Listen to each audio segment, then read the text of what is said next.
"Sweetheart, what happened? What's going on?" Caroline Kerr asked her daughter when Missy burst into the family home. She hugged her sobbing daughter, patting her back with one hand and stroking her head with the other. "Ben left," Missy cried out. "He sent this to me at work," she exclaimed, pulling away from her mother before thrusting an envelope into her father's hands. Caroline hugged her daughter, pressing her to her chest. Frank Kerr took the envelope. Before opening it, he asked Missy, "Where's Benjamin? Is he with Ben?" In her state, Missy couldn't drive with a small child. "Yes," Missy exhaled between sobs and tears. Earlier that same day, Ben had taken Kevin, their youngest son, to Frank and Caroline and asked them to look after him since he had some business with Benjamin. Less than 2 hours later, Missy called her parents, nearly hysterical, after receiving the divorce papers at work. She arrived at their home in tears. Frank sat in the armchair while his wife and daughter collapsed into each other's arms on the couch. Caroline stroked her daughter's hair as she cried on her mother's chest. Frank took the documents out of the envelope and read the divorce petition on the first page. He shook his head grimly as he read. There had been no warning or discussion between his soon-to-be ex-son-in-law and Missy. That person served her with the papers at her workplace with no prior notice. Frank thought, leading to shock, sorrow, and humiliation. When Frank finished reading, he looked up in confusion. "Missy, he's filing on the grounds of infidelity. Did you cheat on him?" "No. He got it into his head that I was having an affair with a colleague at work. It's not true. I never cheated on Ben. I love him." Missy's last words came out as a scream, like the howl of a wounded animal. "I'll confront him about this," Frank thought to himself. "He's making up ridiculous accusations to tarnish Missy's reputation and push for a divorce. That person has probably been cheating on her." As he continued reading the divorce filing, Frank felt his left eyebrow rise, a clear sign of his displeasure. "Missy, what made Ben think you were cheating on him?" Missy looked at her father angrily, then gave her mother a pleading look. "I don't know. Maybe I hugged one of our salesmen when he made a big sale." The statement came out as a question, as Missy tried to figure out what her husband might have seen and misinterpreted. And that was all. An innocent hug with a colleague. Missy continued to look at her father, clearly irritated. "He kissed me during happy hour after work. I had too much to drink, and as soon as I realized what was happening, I pushed him away. But that's all that happened, I swear." As Frank continued reading, his eyebrow kept inching up toward his forehead, a reaction that did not go unnoticed by his wife. "What are you getting at, Frank?" Caroline asked with irritation in her voice. "Are you accusing your daughter of something?" "No, or at least not yet, but we've known Ben for 7 or 8 years. I work with him every day. This is completely unlike him. So I'm trying to understand what's going on in his mind." In her frustration, Caroline snapped at Frank, continuing to comfort Missy. She handed Missy a box of tissues, and soon a pile of used tissues began to grow on the coffee table in front of Missy. "How can you even think of taking his side after what he's done to our daughter?" "I'm not taking anyone's side until I finish reading this petition," Frank replied. "Who does he accuse you of cheating with?" Frank asked his daughter. "And why does he think it was an affair rather than just an innocent hug and a drunken kiss?" Missy pulled away from her mother and wiped her face with a tissue. "He thinks I had an affair with Andy Abbott, one of our sales reps, but that's not true. He must have seen something and misunderstood it." Frank slowly nodded. "And what could he have seen?" Missy began crying again. Frank's expression slowly shifted from one of understanding and sympathy to what his wife called his stone face as he continued reading through the documents. "Ben is requesting to split custody of Benjamin 50-50, naming himself as the custodial parent."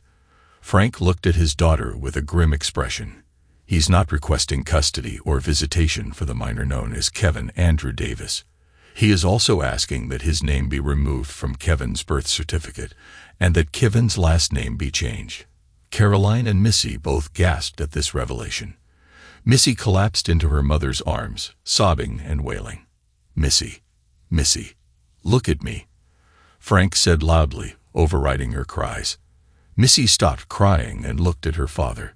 Caroline Kerr looked at her husband with concern, noticing his lack of empathy for their daughter. "Ben is accusing you of having an affair with Andy Abbott.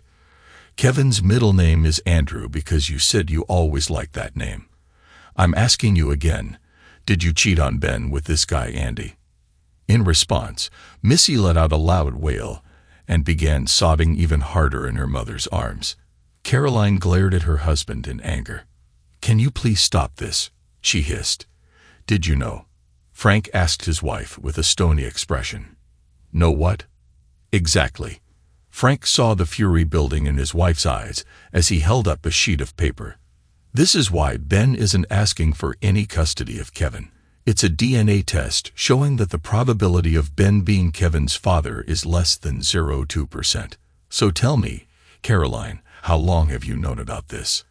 After nearly 30 years of marriage, Caroline knew her husband better than he knew himself. She understood that their marriage was teetering on the edge. If she admitted to her husband that Missy had told her she wasn't sure who the father of the child was, Frank might very well divorce her. However, if she lied and Frank found out she had lied, their marriage would definitely be over. But only if he found out.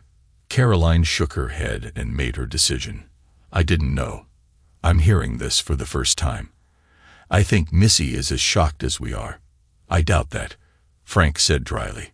"But there's one way to put my mind at ease. I want to see both of your phones." Caroline suddenly stood up and pointed angrily at her husband.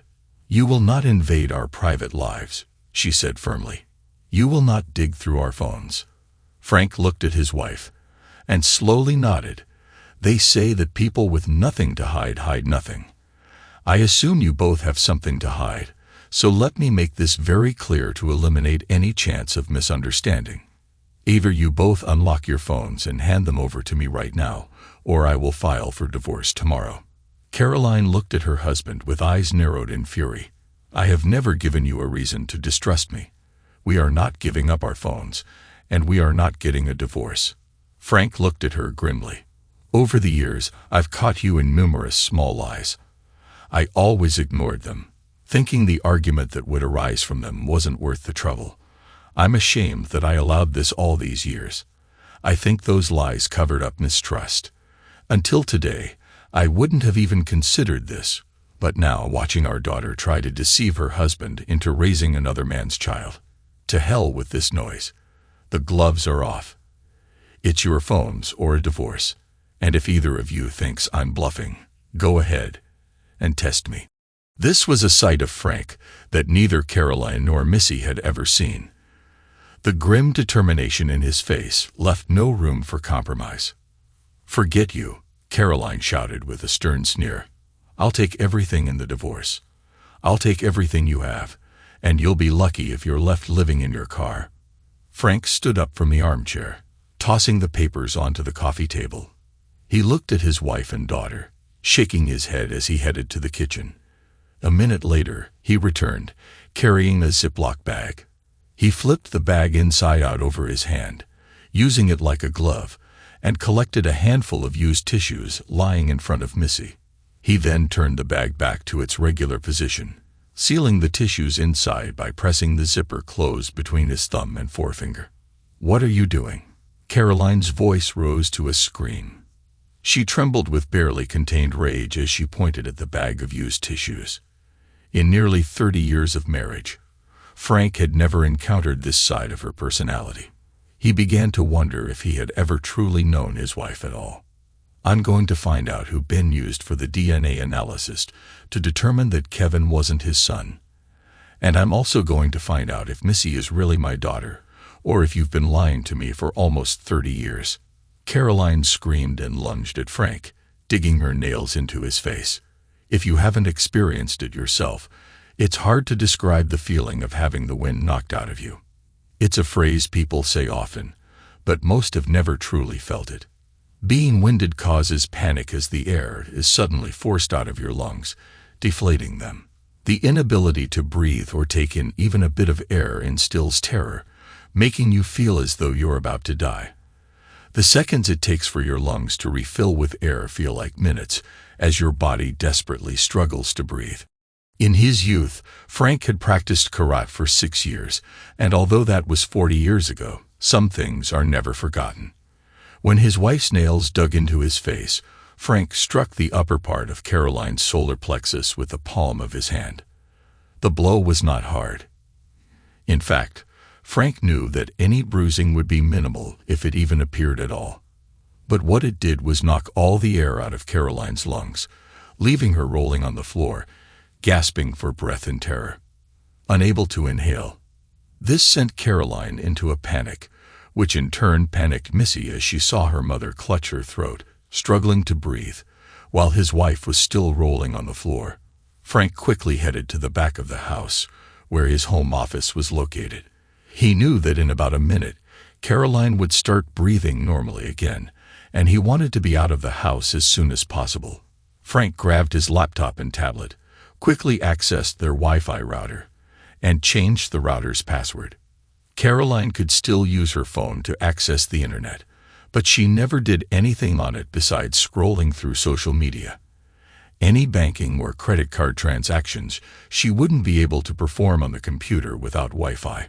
Frank quickly tossed a couple of changes of clothes into a backpack and left the house, passing by his wife, who was sitting up, taking deep breaths. And with that, he said goodbye to 30 years of what had seemed like a happy marriage. Frank drove quickly until he reached the nearest fast food restaurant, where he used their Wi-Fi to go online. Frank logged into American Express, paid off, and closed their joint Amex Gold card. Then he logged into Chase, paid off, and closed their joint Chase credit card before accessing Chase Bill Pay and writing a check to himself, depositing half of the remaining balance from their joint account into his landscaping company's account. Frank had long registered his company as a payee. Frank said, "Adam Davis," in a flat, emotionless tone. "Hello, Adam," Frank replied to his future ex-son-in-law's father. "It's quite a situation, isn't it?" "Couldn't be worse," Adam said, opening the door for Frank. "Let's head out to the patio and watch the golfers." Bourbon. The Davis home was situated in a cul-de-sac next to the golf course of the country club, where both families were members. Adam's wife had won the club's women's championship for the past 4 years, a fact of which Adam was extremely proud. Settling on the Davis patio with a bourbon in hand, Frank started the conversation. "How's Ben doing?" Adam tilted his head toward Frank, as if to say, "Seriously?" "I know, that was a tough question. What he's going through is almost the worst thing a man can face, I would say, except for losing a child. But that's exactly what he's going through, isn't it? He's losing his youngest son, and you're losing your youngest grandson. How could Missy do this to him? What happened to that girl?" Frank sighed and shook his head. "She was always spoiled, and instead of putting my foot down, I just turned a blind eye. I guess that makes me as much to blame as anyone." Adam shrugged. "Maybe, but probably not. She's an adult, fully capable of making her own decisions and taking responsibility for her actions." Frank nodded in agreement before taking a sip of bourbon. "Where's Ben hiding?" "I assume Ben's just a little bit of a fool." "Where's Ben hiding?" "I assume Benjamin is with him. They're at the lake house. He doesn't want to see or talk to Missy, and a 4-year-old boy is too young to watch his mom go through a breakdown. It's probably for the best that Kevin isn't even a year old yet. He won't remember Ben. Though I can't say the same for Ben. He was so happy to have 2 little boys." Frank shook his head sadly, tears in his eyes. "I understand. I don't want to see her either, or her mother. Turns out my sweet, loving wife knew all along that there was a chance Ben wasn't the boy's father and didn't say anything to me about it. Now I'm beginning to suspect I might not be Missy's father, and I left Caroline." "Good Lord," Adam said, exhaling slowly. "Just when I thought things couldn't get any worse, you said, 'Hold my beer.'" Frank raised his glass to Adam in silent acknowledgement. Adam added, "As angry as I am, you should see Babe. She scares me." Babe Davis had been Adam's wife for 32 years, the daughter of a ranch owner and a talented athlete throughout high school and college. She was named after the world-renowned athlete in Port Arthur, Texas native, Babe Dietrichson Zaharias. Like her namesake, Babe Davis, née Landry, excelled in tennis and golf in high school and college. She even spent a year competing against professionals as an amateur in LPGA tournaments before becoming pregnant with Ben. If Missy weren't Benjamin's mother, I seriously think she'd confront Missy. "I've never seen her so angry," Adam continued. Frank shook his head. "Keep her in check. I don't want her getting into trouble over these two. It's enough that I'll probably end up in jail." "You? Jail? What the hell, Frank? Does this have something to do with the bandages on your face?" Frank had stopped at CVS to buy Neosporin and a face bandage before arriving at Adam and Babe's house. Frank nodded and recounted to Adam the story of how he collected Missy's used tissues for DNA testing and the subsequent attack by Caroline, which ended with him striking her in the stomach. "Good Lord, Frank." Adam looked at Frank with a touch of admiration. "Normally, I wouldn't condone hitting someone, but damn, if there was ever someone who deserved a good reprimand. That's exactly how it was, but I know those two will come up with a different story, so I figure I'll be getting arrested soon. That's what I wanted to talk about. Could you reach out to Ben and let him know he'll have to manage on his own for a while?" His son-in-law not only worked at Frank's landscaping company, but also acquired a 25% share of the business. "Of course. He has a disposable phone, and I'll make sure to give you the number." Their conversation was interrupted when Babe, Adam's wife, walked through the kitchen and into the study. She looked coldly at Frank, keeping her eyes fixed on him as she asked her husband, "What's he doing here, and why are the police pulling up the driveway?" "Relax, dear. Frank is on Ben's side in all of this. It turns out Caroline knew all about Missy's situation, and that Kevin might not be Ben's son." Frank left home. Whatever Adam was about to say was cut off by the sound of the doorbell. Babe opened the door for the police officers, and at their question, turned to Frank, who nodded in acknowledgement. "I figured this would happen," he said, approaching the door to greet the officers, who quickly turned them around and put handcuffs on him. The officers seated Frank and asked him to give his account of the events. When he described Caroline's attack on him and his defensive actions, showing them the scratches on his face, the officers responded sympathetically yet indifferently. "If you had called us right then, we probably would have arrested her, not you. I'll ask Ben to get your lawyer involved," Adam said. Babe hugged Frank as the police let him out. 6 months had passed, and the storm of outrage had mostly subsided. Missy fought Ben in the divorce, initially demanding counseling, and when that was denied, imposing very burdensome conditions. A DNA test confirmed that Missy was indeed Frank's daughter, which left him with mixed feelings. He had always loved Missy because she was his daughter, but he felt no respect for her. They communicated very little, and Frank did not expect that to change anytime soon. She had denied him any contact with his grandson, Kevin, based on a photograph of Frank taken at the pharmacy, clearly showing nail marks and scratches on his face. Frank was found not guilty of the Class C misdemeanor charge of assaulting his wife. Frank was divorcing Caroline. He neither trusted nor respected her. She fought the divorce as well, with her lawyers setting up obstacle after obstacle, and they would have continued if Caroline and Missy had not been attacked in the parking lot of a nightclub they visited together. Although they couldn't describe the attacker, parking lot cameras captured a small man dressed entirely in black and wearing a ski mask, who, wielding what appeared to be a thin-weighted stick, mercilessly assaulted both women. The footage showed the two women being beaten with a steel rod until it bent and became deformed. From their hospital beds, the pair claimed they had no idea who had attacked them, and that the only person with a motive was Missy's husband, who was seeking a divorce. However, given his height of 6 feet 3 inches, 190 centimeters, Ben Davis was ruled out as a suspect. Although an open investigation was conducted into the assault, there were no leads or suspects.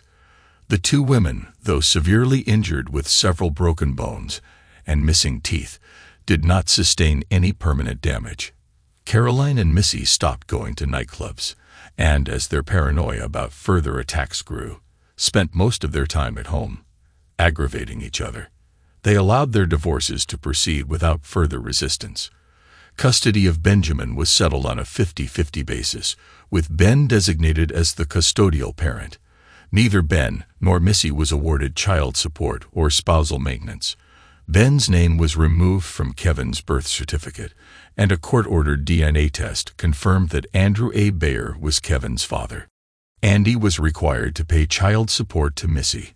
Andy's wife filed for divorce on grounds of infidelity, and he was also ordered to pay child support for his 3 children, as well as court-ordered spousal support for her. Since, at Andy's insistence, his wife had been a stay-at-home mother since their first child was born. This left Andy in a state of near poverty, from which he was unlikely to recover.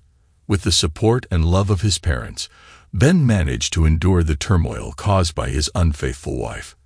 He continued working for Frank and kept investing in the landscaping business.